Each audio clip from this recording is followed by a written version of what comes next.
Sejam todos muito bem-vindos.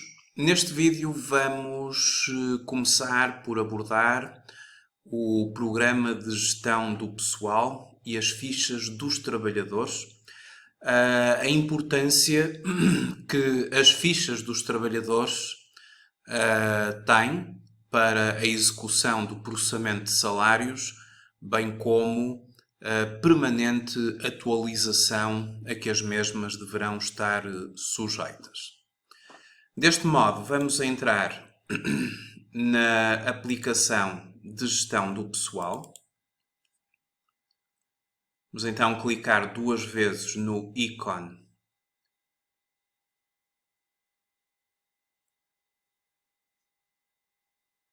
Temos então a entrada e o utilizador, que, como já referi, fica assim por defeito, e a palavra passe 6 zeros.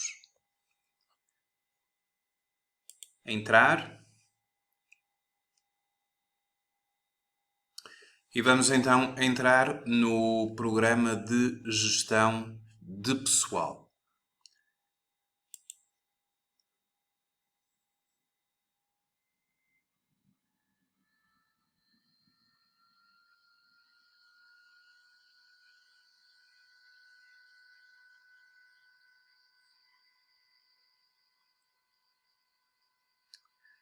Muito bem. Temos então a aplicação toda preparada para iniciar a sua utilização. Vamos começar com o separador de vencimentos, que nos vai permitir desenvolver todo o método de processamento de salários, toda a metodologia, toda a rotina do processamento de salários, mas começamos pela primeira questão, que tem a ver com os funcionários. Aqui as fichas dos funcionários, clicando em funcionários, nós já temos aqui duas fichas pré-definidas. Vou entrar na primeira ficha, que é a ficha da Maria de Jesus Simão, portanto, uma ficha simulada, assim como a de Paulo. E ao entrar na respectiva ficha, podemos verificar que a ficha é composta por um conjunto de informações. Informações essas que terão que estar atualizadas para que o processamento de salários efetivamente possa funcionar. De uma forma muito breve, a ficha é constituída por separadores. O separador geral, onde nós temos a identificação do trabalhador, o nome, a morada, a localidade, o código postal, o concelho, o distrito, se quisermos colocar o e-mail, o espaço fiscal do continente, o estabelecimento da empresa, a secção e o departamento. Seguidamente temos a identificação, a nacionalidade, portanto, em primeiro lugar, ou feminino ou masculino, a nacionalidade, a residência, a data de nascimento do trabalhador, o cartão de cidadão e a sua validade. Já agora eu vou alterar aqui a validade, por exemplo, para 1/1/2023. Eventualmente, se tiver passaporte, o número de identificação fiscal obrigatório, a repartição de finanças. Se o trabalhador tiver carta de condução, colocar aqui o número. As habilitações literárias do trabalhador.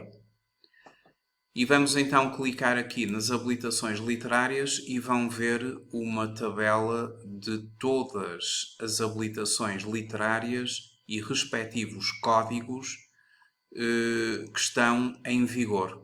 Esta não é uma tabela desta aplicação em concreto, Esta é uma tabela que vai ser utilizada para que o sistema possa vir a preencher os quadros do pessoal, ou neste caso o relatório único.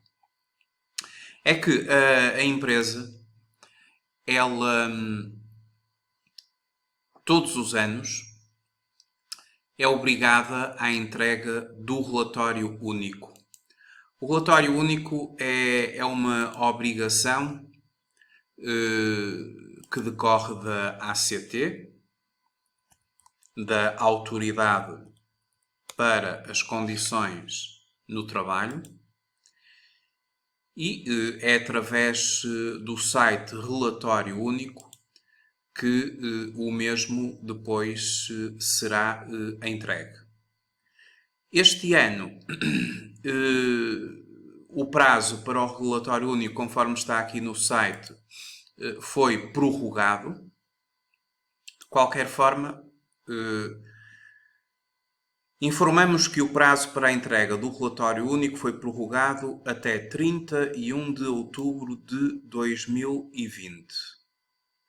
Ainda assim, apelamos que proceda à sua entrega atempadamente, pois tal contribuirá para que o processo ocorra de forma mais tranquila possível e por aí fora. Portanto, mas o prazo este ano foi prorrogado até 30 de outubro. Não é este o prazo normal para se entregar o relatório único. O relatório único, ele entrega-se num prazo de um mês, sendo que o prazo para a entrega do relatório único decorre entre a última quinzena de março e a primeira quinzena de abril.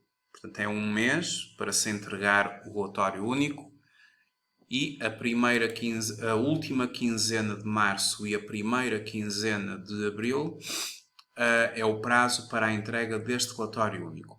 E este relatório único, ele influencia muito as aplicações informáticas de gestão do pessoal. Porque o relatório único, ele está carregado de informações que necessitam de códigos pré-definidos pela ACT e por outras entidades. E quando, por exemplo, aqui no sistema informático, nós temos que, vamos alterar aqui a habilitação da Maria Simão e vamos considerar que ela tem, por exemplo, uma licenciatura em Direito. Pronto, que é o código 638. Este código 638 acaba por ser um código oficial, porque ao colocar este dado na ficha do trabalhador, isso vai fazer com que, quando o sistema informático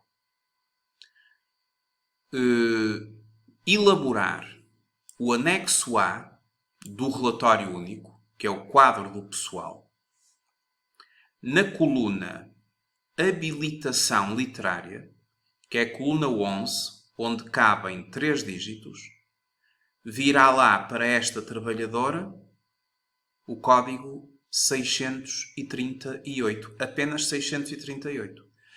E nós sabemos por aqui que 638 corresponde a nível oficial da Tabela Nacional das Habilitações à licenciatura em Direito. Daí a aplicação ter que estar permanentemente atualizada para que tudo corra bem, porque efetivamente o relatório único, por exemplo, este anexo A, o quadro de pessoal, é um quadro em que a empresa tem que dar à ACT, tem que enviar à ACT, digamos que 33 informações sobre cada trabalhador, e muitas destas informações São informações que obedecem a um código pré-definido, mas de caráter oficial. Não é propriamente algo que nós vamos criar lá na aplicação. A licenciatura em Direito para nós é o 01, não é nada disso. Licenciatura em Direito é o 638, porque é a nível oficial, ou quando nós tivermos aqui as habilitações literárias, o trabalhador vai ter o seu código conforme oficialmente a habilitação está estabelecida. E isso advém logo do preenchimento da ficha do trabalhador. Bem como, por exemplo, a profissão. Vamos supor que eu estou aqui a fazer algumas alterações, não é? Porque, obviamente, que estamos aqui a fazer uma simulação. Vamos supor que aqui a Maria Simão ocupa aqui nesta nossa empresa, por exemplo, vamos ver aqui algo.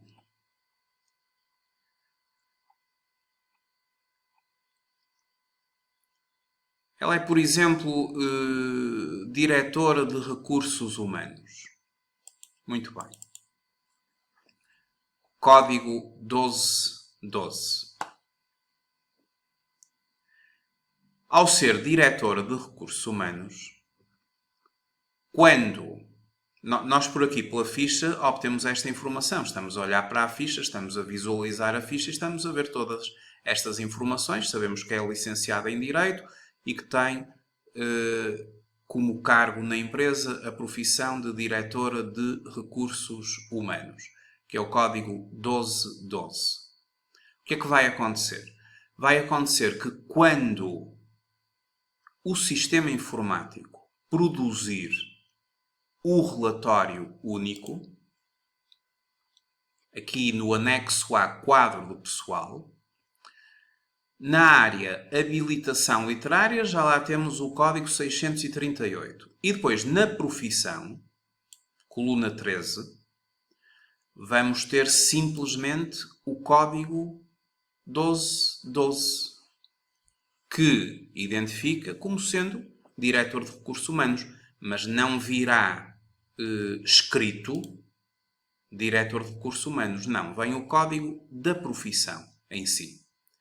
E esse código é o Código Nacional de Profissões que o sistema informático tem e que tem que estar, obviamente, atualizado, onde estão todas as profissões que, neste momento, estão previstas aqui nesta tabela nacional de profissões e que nós, para cada trabalhador, temos que escolher para que depois não só fiquemos com a informação na ficha do trabalhador, como quando o sistema produzir o tal relatório único e o tal anexo A, que é apenas um dos anexos, o relatório único tem N anexos, possa ir lá esta informação conforme eu já demonstrei. Depois temos a caracterização da ficha. Na caracterização terá que estar o instrumento de regulamentação coletiva do trabalho, o chamado IRCT, que é o diploma que regulamenta, do ponto de vista dos direitos dos trabalhadores e da entidade patronal, regulamenta aquela área concreta, aquele setor concreto onde a empresa está inserida. Portanto, aqui nós teremos todos os contratos coletivos de trabalho, todos os instrumentos de regulamentação coletiva de trabalho que existem, para que possamos escolher o nosso. Vamos supor que aquele que regula esta empresa ou esta entidade, obviamente que esta tabela é enormíssima, eu terei que saber exatamente o código concreto do contrato coletivo de trabalho. Mas vamos supor, pronto, vou colocar, por exemplo, aqui o do CITES. O que é que isto significa? Significa que será com este código que aqui virá que quando o sistema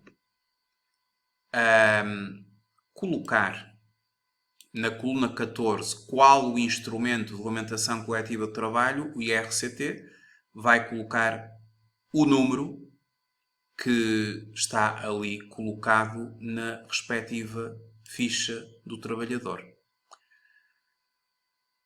A categoria profissional, vamos supor que é chefe de secção. A situação na profissão, temos aqui as várias possibilidades. Ela é trabalhadora por conta de outrem. Este código também vai fazer uma ligação ao quadro do pessoal. Se repararmos no quadro do pessoal, existe também na coluna 12 a situação na profissão, e portanto virá depois ali um 3, significando isso que se trata de um trabalhador por conta de outrem. O nível de qualificação do trabalhador, e também temos aqui os níveis oficiais de qualificação dos trabalhadores.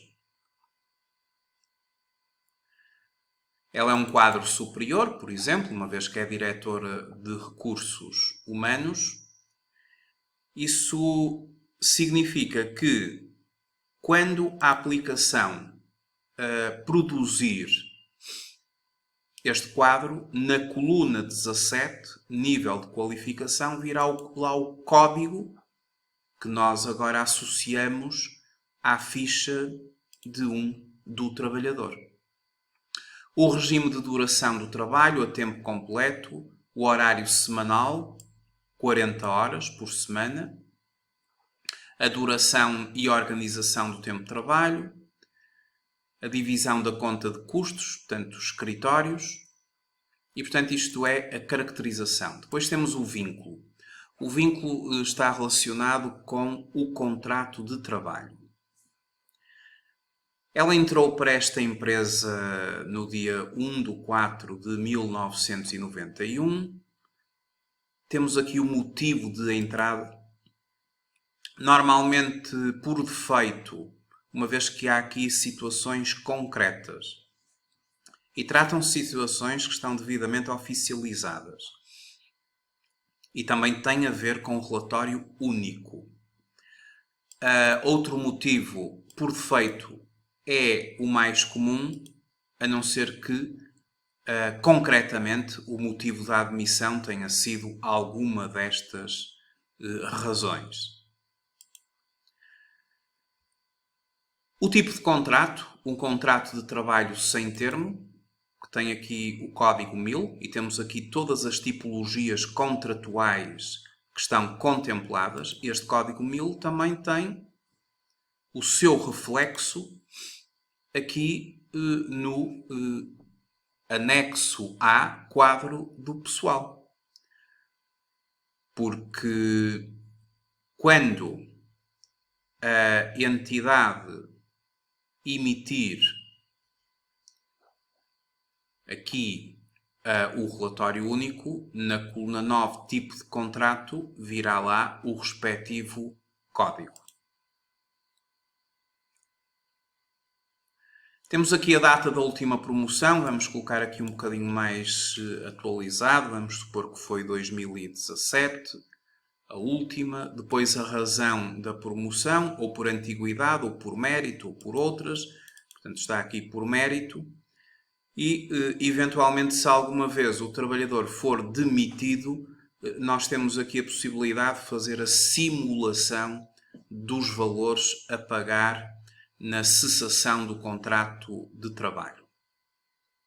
Portanto, o vínculo tem a ver com a questão, fundamentalmente, do tipo de contrato, da data de admissão e das promoções do trabalhador. Trata-se também de um trabalhador efetivo, uma vez que tem um contrato sem termo. A nível de IRS, esta tabela é uma tabela extremamente importante, porque é a partir desta tabela de IRS que, posteriormente, quando for feito o processamento de salários, o sistema vai encontrar nas tabelas de retenção na fonte qual a taxa que vai aplicar ao trabalhador em concreto. E, portanto, vai ser através do preenchimento aqui correto e atualizado desta área do sistema que o sistema depois irá, para o trabalhador em concreto, encontrar a taxa de retenção na fonte que vai aplicar. Não é necessário pré-definir a taxa de retenção na fonte, uma vez que o sistema, mediante os dados que nós vamos colocar, ele encontra a respectiva taxa mensal. Então vamos fazer aqui algumas alterações. O número de titulares. Vamos supor que ela é casada 2 titulares. Casada 2 titulares já vai obrigar o sistema a considerar a tabela 3 do IRS. Trabalho dependente, casado, 2 titulares. Portanto, para esta trabalhadora será esta a tabela a considerar. A tabela de retenção na fonte mensal. Depois o número de dependentes. Consideremos que ela neste momento tem 2 dependentes. E o número de dependentes deficientes.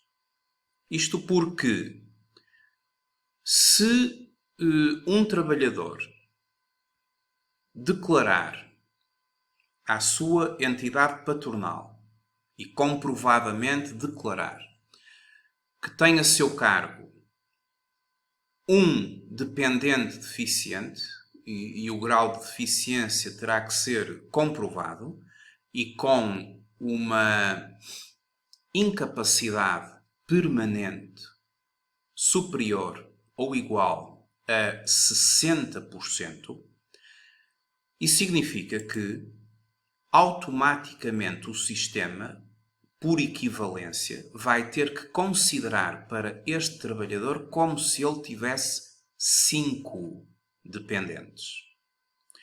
Um dependente deficiente equivale, para efeitos fiscais e para efeitos da tabela de IRS, a 5 dependentes.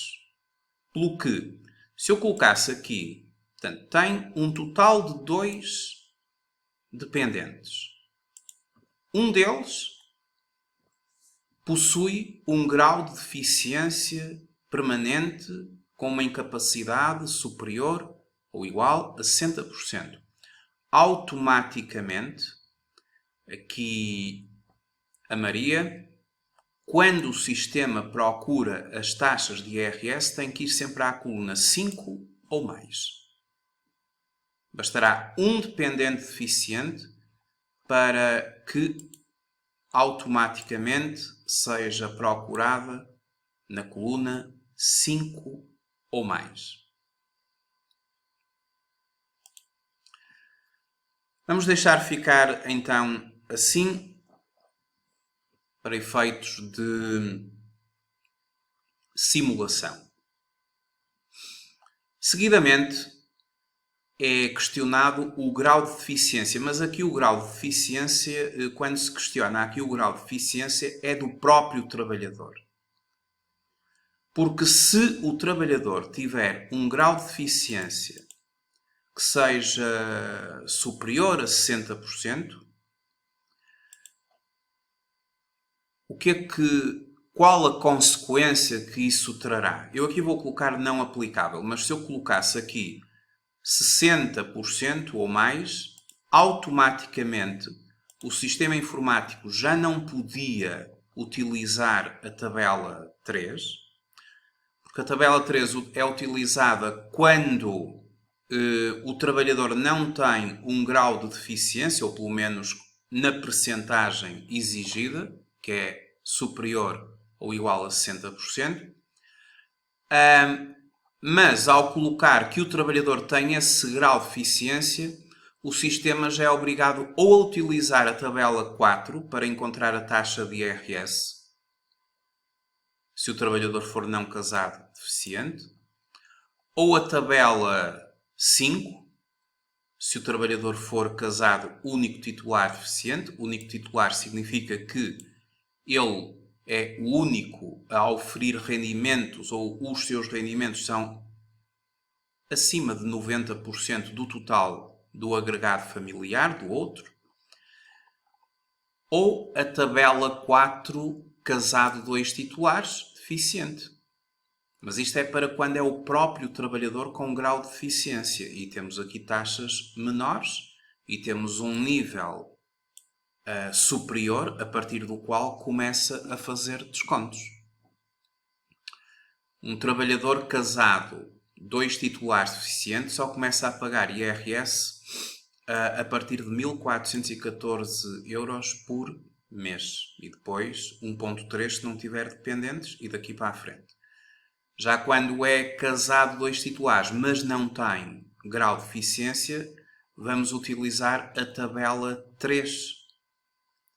E na tabela 3 começa a fazer descontos a partir de 686 euros. E a partir de 718, e depois temos que ver em relação ao número de dependentes. Depois, se o cônjuge é deficiente, colocamos aqui um visto, se for ou não. Que implicação teria colocar cônjuge deficiente? Se o marido, aqui da Maria, tivesse um grau de deficiência, de incapacidade permanente, igual ou superior a 60%, comprovado,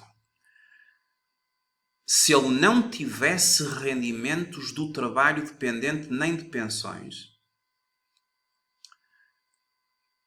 em que ela seria, logicamente, ela é casada, e, portanto, se o cônjuge não tivesse rendimentos de trabalho dependente nem de pensões e tivesse um grau de deficiência superior a 60%, o sistema informático consideraria para a Maria como se ela tivesse 5 dependentes. É essa a ligação entre um cônjuge deficiente. Ele faz uma equivalência para o outro que trabalha, não é? Que tem os rendimentos, de como se tivesse 5 dependentes. Não vai mudar absolutamente a tabela. A tabela fica igual. Vamos supor que, vamos colocar aqui, que não tem dependentes deficientes e que teria aqui o cônjuge deficiente, mas também tem que reunir a condição de não ter rendimentos do trabalho dependente nem de pensões. Aquilo que vai acontecer é que o sistema vai utilizar a tabela para 5 ou mais. E neste caso, como ele ao não ter, vamos supor que ele não tem rendimentos, teria que ser casado único titular e faria uma equivalência a 5 ou mais dependentes. Aqui na busca pelas taxas de IRS. Pronto, eu para terminar vou considerar que o número de dependentes são 2, que não há deficiências, nem por parte de dependentes que daria uma equivalência a 5 ou mais, nem por parte de cônjuge que daria uma equivalência a 5 ou mais. Penso que esta parte aqui do IRS ficou clara. Depois temos a questão dos descontos. Que descontos é que a Maria vai fazer? Temos aqui a questão da seguradora para o ramo de acidentes no trabalho. Já está aqui a seguradora. Eventualmente, se for sindicalizada e se for a empresa descontar ao trabalhador para a empresa intermediar o pagamento do sindicato, algo que é comum no âmbito da função pública, mas não no âmbito da economia privada. Depois o Centro Regional de Segurança Social, onde ela se encontra inscrita. Temos aqui os vários centros regionais de segurança social. Vamos considerar que ela pertence ao centro de Lisboa. Se fosse o do Porto, seria o 132. Se fosse o de Évora, o 117. Portanto, estes códigos também são códigos pré-definidos que o sistema informático tem definido por defeito com a instalação, mas são códigos oficiais. 133 é o código do Centro Regional de Segurança Social de Lisboa. Depois o regime de segurança social, ela está enquadrada no regime geral. O regime geral significa que ela vai descontar 11% de segurança social e a sua entidade patronal vai descontar 23,75%. Pois mais à frente vamos atualizar aqui estes códigos, porque isto está mal aqui em baixo, está bem? Mas o regime geral está correto. 11% de trabalhador, 23,75% a própria empresa. Código 0. O número da segurança social e depois, se eventualmente estivéssemos perante um trabalhador de uma entidade pública, a respectiva Caixa Geral de Aposentações e o respectivo regime. Estamos a considerar aqui uma entidade, uma empresa que é uma sociedade anónima e, portanto, os trabalhadores não estão abrangidos pelo regime da Caixa Geral de Aposentações, a CGA. Aí teríamos que colocar o número de subscritor, a partir do qual começa a descontar, e o nível de remuneração da função pública a que lhe equivale.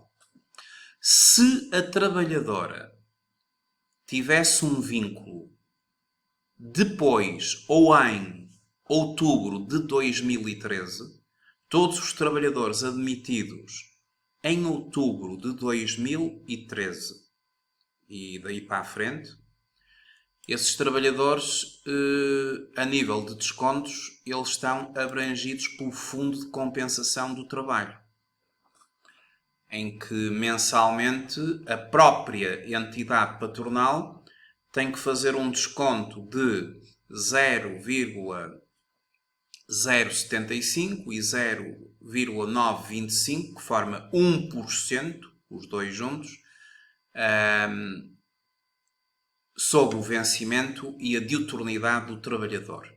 Como ela não entrou depois de outubro de 2013, ela entrou muito antes, portanto, esta trabalhadora não tem aqui esta questão do fundo de compensação e a empresa não paga fundo de compensação. Depois temos aqui os dados de pagamento, que são dados também importantes a nível de números de conta, o IBAN e o NIB do funcionário, para que depois possamos fazer o mapa de transferências para o banco. Os subsídios. Portanto, vamos considerar que tem direito a 22 dias de subsídio de férias, não tem férias não gozadas do ano anterior, vamos colocar ali 0, e os dias de subsídio de férias e de subsídio de Natal, portanto 30-30 para efeitos de segurança social, está correto. E agora vamos à parte remuneratória do trabalhador. Eu vou começar, portanto, antes de vermos a parte remuneratória aqui dos valores, vamos só verificar o centro de custo em que o trabalhador, ou no qual o trabalhador está integrado. Portanto, este trabalhador está integrado no centro de custo software, mas como eu defini que ela era diretora de recursos humanos, eu vou colocá-la na gestão. Está bem? Para ficar coerente. E agora vamos então à parte remuneratória do trabalhador. Portanto, nesta área,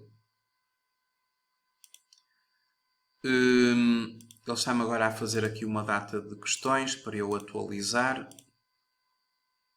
Nesta área, nós temos a parte remuneratória do trabalhador. Nós aqui definimos as remunerações do trabalhador, mas definimos tudo aquilo que tem um caráter permanente.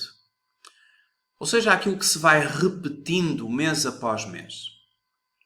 Nós nunca vamos definir nesta área da ficha do trabalhador remunerações de caráter irregular, como são, por exemplo, as ajudas de custo, eventualmente as comissões dos vendedores, os prémios, as horas extra, porque horas extra, por exemplo, é algo que acontece naqueles meses em que o trabalhador efetivamente trabalha para além do horário normal de trabalho.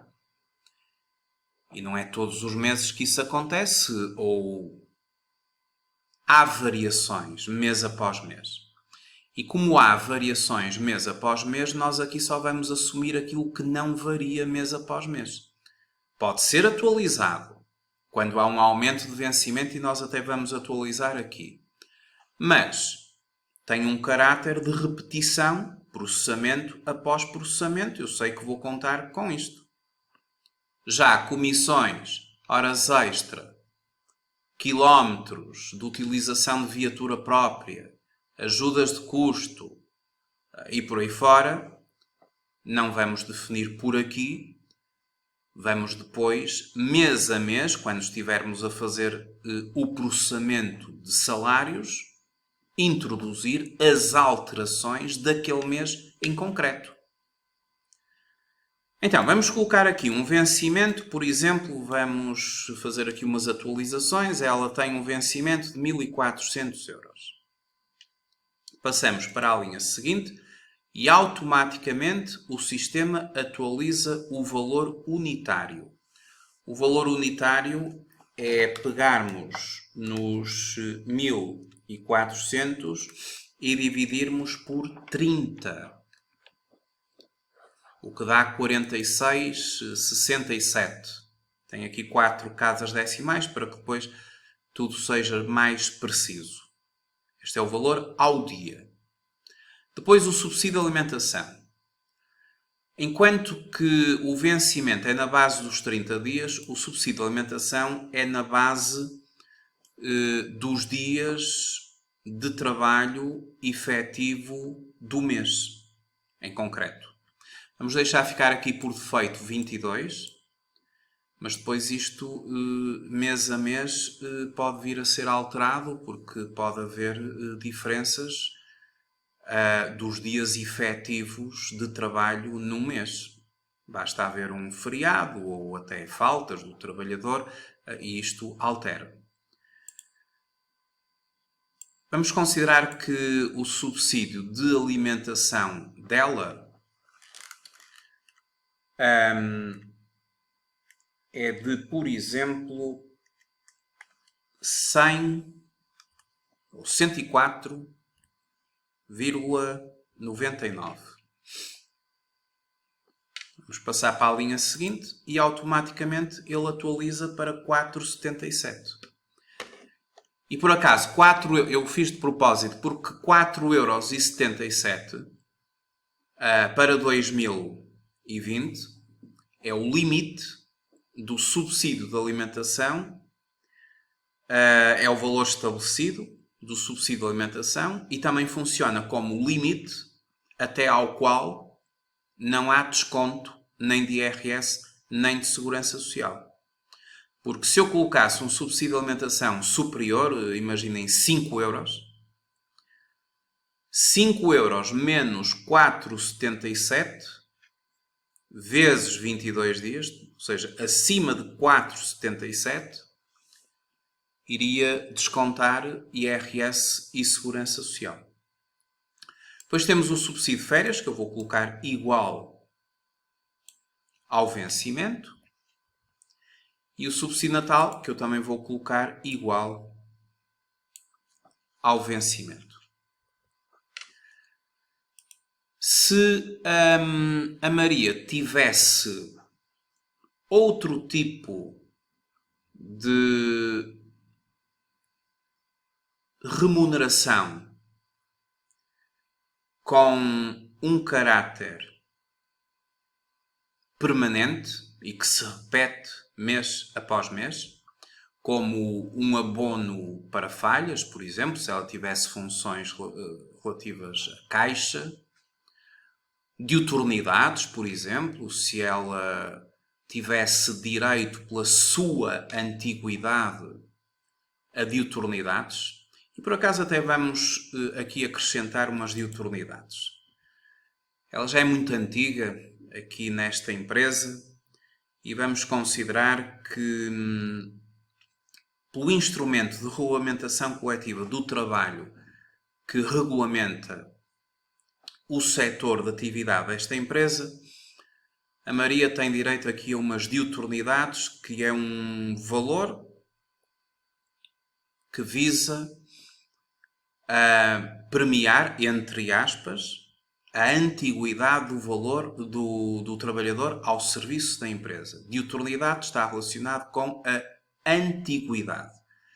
E a verba que a empresa terá a pagar relativa a diuturnidades terá que ser analisada em função do instrumento de regulamentação coletiva de trabalho. No curso, nós temos aqui um texto que eu coloquei, e todos estes textos que eu coloquei anteriormente devem ter lido, ou pelo menos agora podem voltar a consultar, porque vão ser bastante úteis aqui ao nível do processamento de salários. Neste texto eu coloco o que são as diuturnidades. Diuturnidades são uma prestação a que o trabalhador poderá ter direito em função da sua antiguidade. As diuturnidades serão consideradas para efeito de cálculo das compensações por cessação de contrato de trabalho, atenção a isso. E o pagamento de diuturnidades apenas será obrigatório quando previsto no instrumento de regulamentação coletiva de trabalho, que é o IRCT, e vamos supor que, no caso do IRCT que regula esta empresa, é obrigatório o pagamento de diuturnidades quando os trabalhadores ultrapassam um determinado número de anos de antiguidade. Pois eu aqui dou alguns exemplos para vocês lerem. Por exemplo, o contrato coletivo de trabalho entre a APEC, que é a Associação Portuguesa das Empresas de Contabilidade, Auditoria e Administração, e portanto aplica-se às entidades que estejam neste setor de atividade, por exemplo, os gabinetes de contabilidade. E o Sindicato dos Trabalhadores de Escritórios, Serviços e Comércio e outros, publicado pelo Boletim do Trabalho e Empresa número 27/2004, estabelece na sua cláusula 32, número 1, que a retribuição oferida pelo trabalhador será acrescida de uma diuturnidade de 6%, indexada ao valor do salário do grupo 1 do anexo 2, que é um anexo onde estão fixados os vencimentos ou os salários que a empresa tem que pagar em função das categorias dos trabalhadores neste setor de atividade, por cada 3 anos de permanência nas categorias sem acesso obrigatório, com limite de 3 diuturnidades. 3 diuturnidades, portanto 9 anos, porque vence uma diuturnidade a cada 3 anos. Depois eu coloco aqui um outro exemplo. A Isabel Silva trabalha num gabinete de contabilidade, estando enquadrada na categoria profissional de técnico de contabilidade de primeira e ofere 756 euros mensais, que seria o valor mínimo a que esta categoria profissional obrigaria. Está bem? Nós teríamos que consultar o anexo 2, onde estão as categorias profissionais, e vamos considerar que para técnico de contabilidade primeira, a entidade tem que pagar uma remuneração mínima certa mensal de 756 euros. Alcançou no presente mês uma antiguidade de 3 anos na sua categoria. O que é que vai acontecer? Doravante, a Isabel terá direito à sua remuneração mensal de 750 euros, mais uma diuturnidade que corresponde a 6% dos 756, que é a remuneração certa mínima mensal a que este contrato coletivo de trabalho obriga para portanto, para esta categoria profissional, o que dá 45,36 euros, sendo que ela, a partir de agora, tem direito a 756 euros mais 45,36. O valor da diuturnidade é um valor sujeito tanto ao IRS como à Segurança Social. Depois eu dou aqui mais alguns exemplos de outros contratos coletivos de trabalho, porque os contratos coletivos de trabalho, eles diferem relativamente à forma de cálculo das diuturnidades. A diuturnidade tem sempre a ver com a questão da antiguidade do trabalhador e da permanência numa categoria profissional, para além de um determinado tempo de antiguidade, mas os contratos coletivos de trabalho estabelecem formas diferentes, valores diferentes ao nível das diuturnidades. Por exemplo, temos aqui um outro contrato coletivo de trabalho da Confederação Nacional das Instituições de Solidariedade e a FNE, que tem uma forma diferente relativamente ao contrato da APECA e do CITESC. Pois aqui neste artigo também temos aqui um link para a DGRT, onde podemos fazer uma pesquisa das convenções coletivas dos contratos coletivos de trabalho e dos instrumentos de regulamentação coletiva de trabalho, da DGRT. Voltando aqui à nossa aplicação, se queremos então atribuir direito a diuturnidades, como diuturnidade é efetivamente permanente a partir de agora, vai-se repetir mês após mês, então vamos aqui clicar e vamos procurar o código de diuturnidades na nossa tabela de códigos de remuneração. E é o código número 16. Está bem? Aqui nós temos todos os códigos de remunerações a que um trabalhador pode ter direito e, portanto, o código número 16 é o código de diuturnidade. As diuturnidades correspondem a um valor X% do vencimento. Vamos supor que esta era a remuneração certa mínima mensal e que a trabalhadora tinha, por exemplo, direito a 6%. Claro que eu não conheço o contrato coletivo de trabalho desta empresa, estou meramente a simular, o que daria 84 euros. Por ela ter atingido um determinado número de anos de diuturnidade.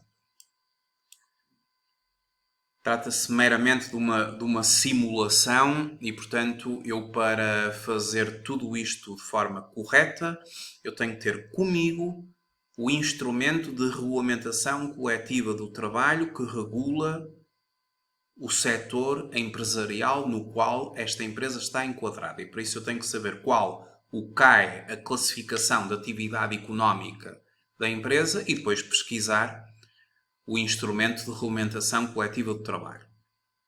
De qualquer forma, vamos considerar aqui esta questão. Sendo assim, e portanto aqui correspondem 30 dias. Sendo assim, vamos confirmar esta ficha Pretende registar a informação relativa à alteração da retribuição mensal? Sim. E a ficha está atualizada. A partir de agora, eu posso sair da ficha, porque se voltar novamente à ficha da Maria, se clicar novamente na ficha da Maria,